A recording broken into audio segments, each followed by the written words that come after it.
Бул жомок кичинекей бөбөктөргө арналат. Кичинекей жалбырак жөнүндө жомок. Автор Анна Деус. Илгери эң байыркы жана эң бийик эмен дарагынын чокусунда кичинекей жалбырак өсүп чыгыптыр.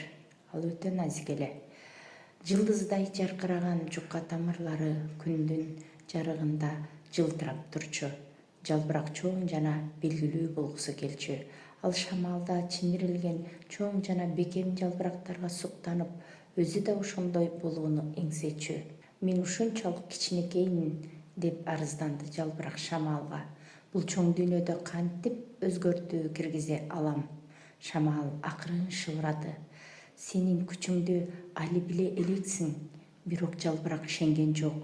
Ал чоң жалбырактардай жаркырап, өзгөчө болгусу келип, аларды көргөн сайын капаланды. Күз келгенде жалбырак чоң жалбырактар дарактан түшүп жатканын байкады. Алар биринен сала бири абада айланып жерге конушту. Эми менин да кезегим келген го, деп ойлоду жалбырак. Бирок ошол учурда ага күн нурунан жасалгандай жеңил жана тунук канаттары бар көпөлөк учуп келди. Эмнеге мынча капа болуп жатасың? Деп сурады көпөлөк. Сен өзгөчөсүң. Кантип мен өзгөчө боло алам? Деп таң калды жалбырак. Мен болгону кичинекей жалбыракмын. Эч нерсеге жарабайм. Мени шамал учуруп кетет. Көпөлөк жылмая жооп берди. Жылдыздарды карачы. Алар алыста, кичинекей көрүнөт, бирок алар өз жарыгы менен жердин баардык бурчун жарык кылат. Жалбырак ойго чөмүлдү. Түн киргенде асмандагы сансыз жылдыздарды көрүп, ар бир жылдыз чоң ааламдын бир бөлүгү экенин түшүндү. Өзү да ошол эменин чоң дүйнөсүнүн бир бөлүгү экенин билди.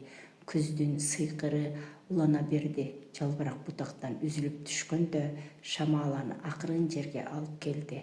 Ал эмен дарагынын тамырларын жылуу жаздыкча менен жапкан жумшак килемдин бир бөлүгүнө айланды. Ошол учурда ал чоң даракты коргоп, азыктандырганын түшүндү. Шамал акырын шыбырады. Сен күчүңдү таптың, кичинекей жалбырак. Жалбырак жерге сиңип кетер алдында жылмайды. Ал эми түшүндү. Эң кичинекей нерсе да табияттын улуу айлампасында маанилүү экенин.